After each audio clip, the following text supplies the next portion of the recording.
ดูพายุวันนี้นะครับ มาดูพายุวันนี้ย้อนหลังซึ่งมาเร็วมากและไปเร็วมาก ทั้งหมดกล้อง4ตัวเอาตัวแรกก่อนตัวนี้หมูหันอยู่นะอันนี้คือเริ่มพายุเริ่มมาแล้วนะฮะพนักงานหนีตายแล้วนะดูนะดูวิ่งหนีตายแล้วกลัวเต็นท์ทับนี่นะครับอันนี้ยังไม่อันนี้ยังธรรมดาเดี๋ยวไปดูอีกตัวหนึ่งที่แรงๆไปดูอีกตัวหนึ่งมีทั้งหมด4กล้องแต่เดี๋ยวลุงจะเอาคลิปเต็มลงให้เนี่ยท้ายคลิปเดี๋ยวลุงจะเอาลงให้นะตัวไหนที่มันแรงๆนี่ตัวนั้นดีกว่าตัวที่อยู่ตรงหมูหันไอ้ล้างหมูหันนี่นะ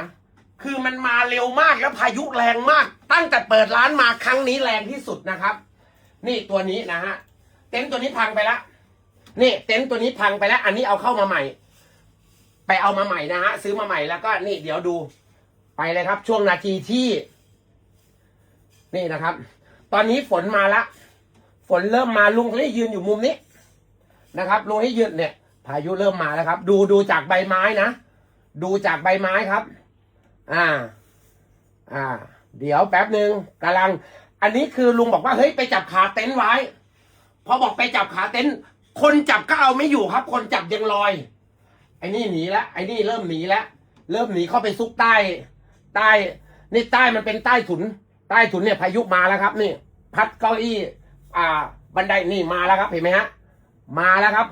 นี่มาแล้วครับไปครับเดี๋ยวไปชมคลิปซึ่ง